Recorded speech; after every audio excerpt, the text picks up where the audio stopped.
starting with diazonium salts. Diazonium salts. The last topic of the chapter, amines.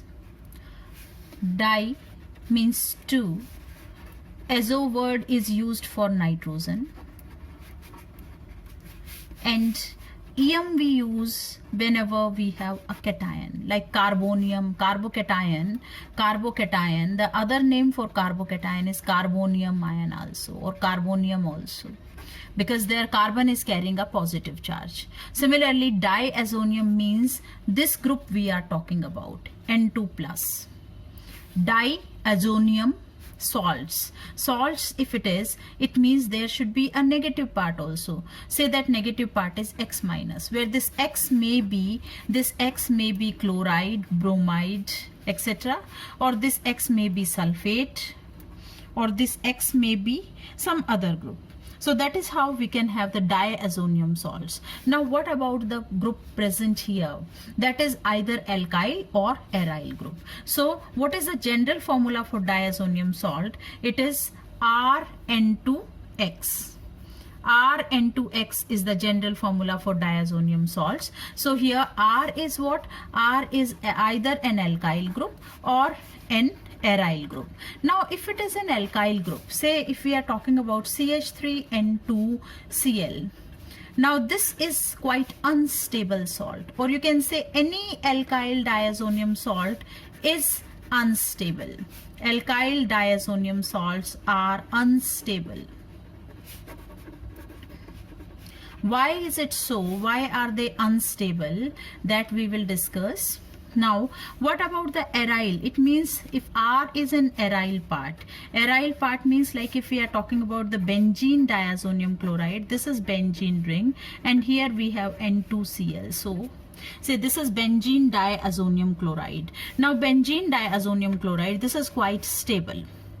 So aryl diazonium salts are stable, while alkyl diazonium salts are unstable. So why aryl diazonium salts are stable? Aryl diazonium salts are stable because of the resonance taking place there. Now how the resonance is happening in case of aryl diazonium group, that is what we are going to do. Now first of all, we should know the structure of the diazonium group, aryl diazonium group. So how is it? It is benzene ring, and on this benzene ring we have N2 plus. So how this N2 plus is there?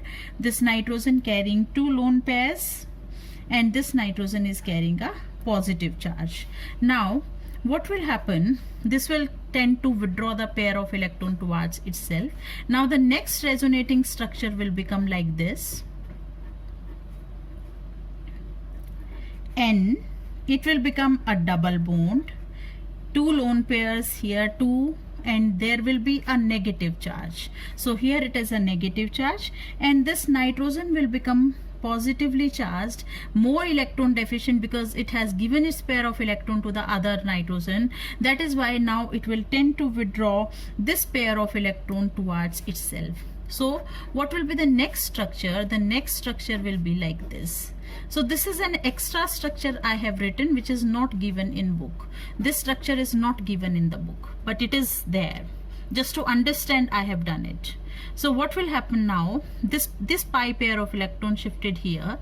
Now this nitrogen with a positive charge, here is a double bond with two lone pairs and a negative charge, and rest of the double bonds are like this only, and here is a positive charge on this carbon because it has given its pi pair of electron to the nitrogen. Now what about the next resonating structure? In the next resonating structure, now this pi pair of electron will be shifted here, and that is how the next resonating structure will become like this. There won't be any change. Here will be the positive charge, here is a double bond, here is a double bond N with a positive charge, double bond, two lone pairs, and with a negative charge. Now the next structure which is possible is like this.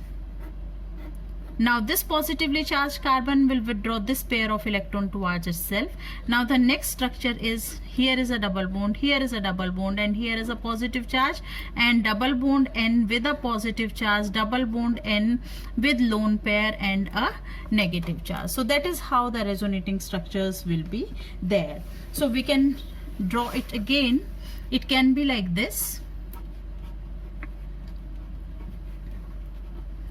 N positive, triple bond with 2 lone pairs. Now this pair of electrons shifted here, and that is how the next structure will become like this. That is N with a positive charge. Here is a double bond, 2 lone pairs and a negative charge. Now this positively charged nitrogen will be withdrawing this pair of electron towards itself, and that is why here will be a positive charge and here is a double bond.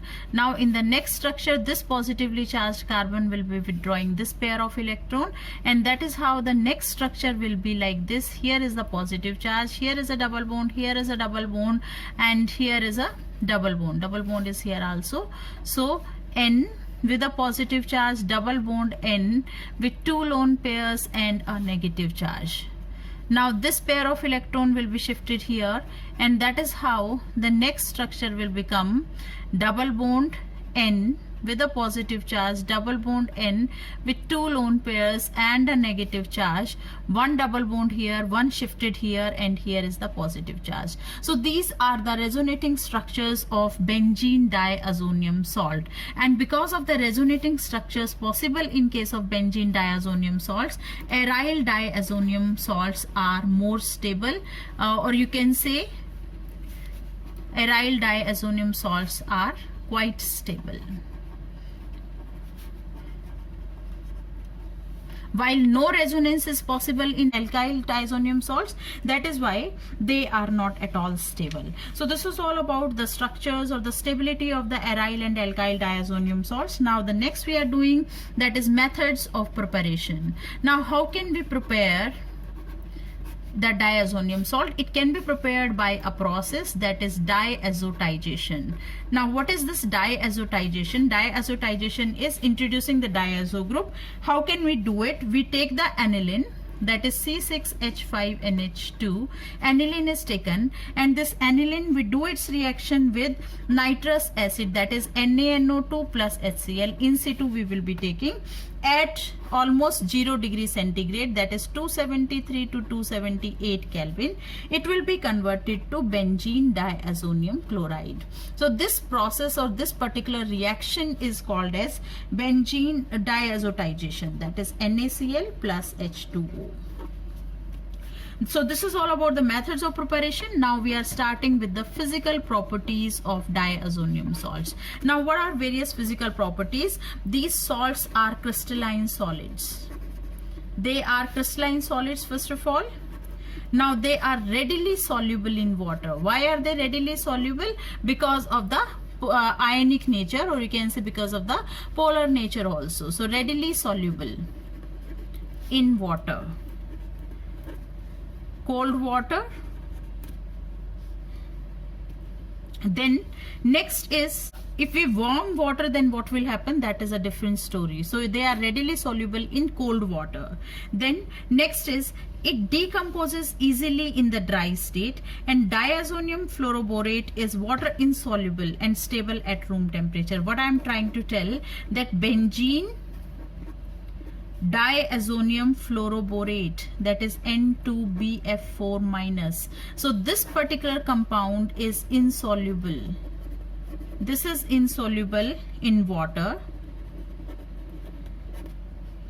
Now the next we are starting with, that is chemical properties of benzene diazonium salts. So when we discuss about the chemical properties, the first we start with, that is Sandmeyer's reaction.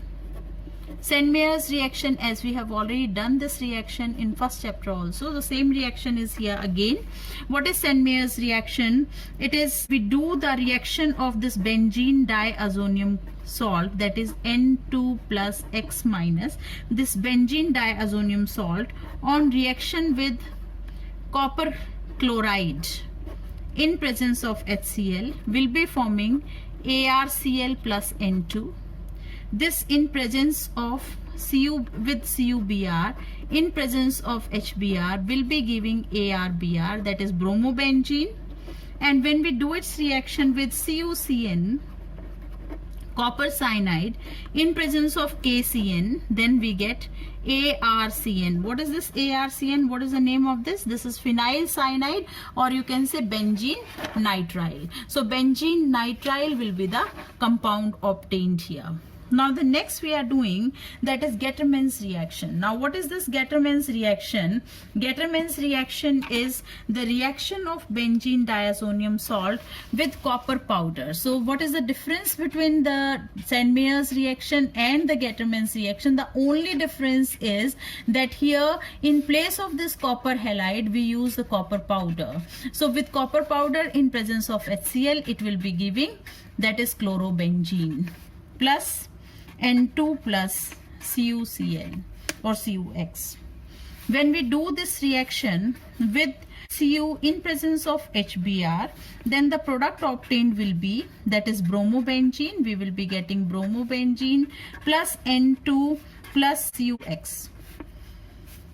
So in this way we get the compound. Now what about if we want to prepare the iodobenzene? Because still now we have done the methods of preparation of, that is chlorobenzene, bromobenzene, but we have not done for the preparation of iodobenzene. So how can we convert this benzene diazonium salt into iodobenzene?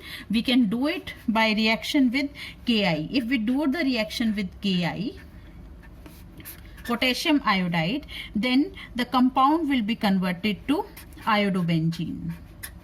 So it is iodobenzene plus KCl plus N2 is the compound obtained. But this is not the Sandmeyer's reaction. Now if we want to prepare fluorobenzene, then what reaction or which reaction we have to do? That is N2 plus Cl minus. If we do its reaction with HbF4, the compound obtained will be benzene diazonium fluoroborate, that is N2 plus BF4 minus will be the compound obtained. When the compound is heated, upon heating it will dissociate to give fluorobenzene plus N2 plus BF3.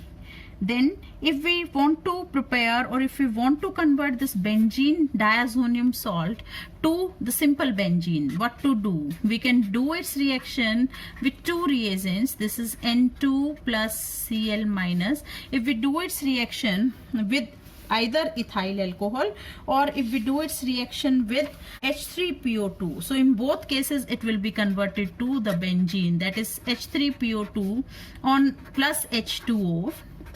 It will be converted to benzene plus N2 plus H3PO3 plus HCl. This is one of the reaction which is very important in conversion. Whenever we are supposed to convert any compound into benzene, we can think of converting that compound to benzene diazonium salt first, followed by the reaction with H3PO2 or with ethyl alcohol. How will it be possible with ethyl alcohol?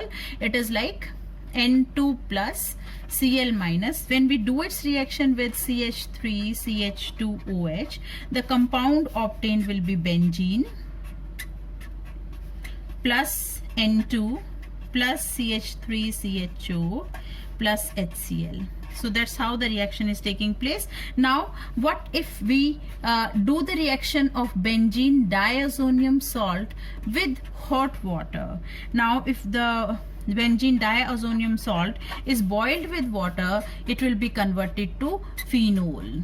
So that is what I want to specify again, that here we talked about in the physical properties that benzene diazonium salts are quite stable and they are soluble in water. Which water? Cold water. What will happen if the water is not cold? because in the hot water it will be converted to phenol, so it will react. Basically it won't be only soluble, it will be reacting with the compound, with the water. Then next we are doing, that is, if we do, or if we want to prepare, that is nitrobenzene, then what to do? We cannot do it directly, we have to do its reaction with HbF4 first, then we have to convert it to the benzene diazonium fluoroborate, N2 plus BF4 minus, and when it is reacted with sodium nitrite in presence of copper powder, if we heat it, it will be converted to nitrobenzene. So that's how we can convert benzene diazonium salt to nitrobenzene, NaBF4. The next, the very important reaction where the diazo group is retained in the product. And what is that reaction? That is coupling reaction. Coupling reaction is very important reaction. How can we do this reaction? This is basically a distinguishing test for phenol and aniline. This is a very important, this is a very much important distinguishing test for the phenol and aniline. How the reaction is taking place? Generally we take the benzene diazonium salt. So this is the benzene diazonium salt taken, N2 plus Cl minus, plus on reaction with phenol, say this is phenol molecule, OH, and the reaction will take place in slightly alkaline medium.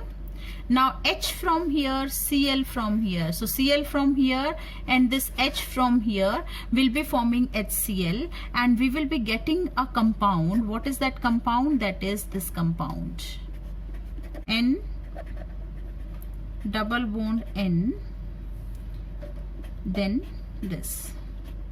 So what is the name of this compound here? Why is it called, why this reaction is called as coupling reaction? This reaction is called as coupling reaction because the two benzene rings are coupled together through the diazo group. What is the name of this compound? The compound is para-hydroxyazobenzene, and this is an orange colored dye. This is an orange colored dye, and that is why it is used as a distinguishing test between phenol and some other compound. So whenever we are supposed to distinguish between phenol and some other compound, we can think of this test. Now there is another, how does it react with aniline? Now this is diazonium salt, N2 plus Cl minus. Now this is reacting with aniline. This is reacting with aniline, NH2. Now again H from here, Cl from here, HCl will be given out, and the reaction will take place again in slightly alkaline medium and in the ice cold solution, that is at 273 to 278 Kelvin temperature, and the compound obtained here will be something like this: benzene, then N double bond N, then benzene, and at para position we have this amino group. So what is the name of this compound? It is para-amino azobenzene. So this is again an azo dye, and the color of this dye is yellow. So because of the appearance of this yellow color, or you can say the formation of yellow dye, we can identify the given compound is aniline. So that is how it can be used as a distinguishing test for phenol and aniline, and this finishes with the chapter, that is amines. Thank you.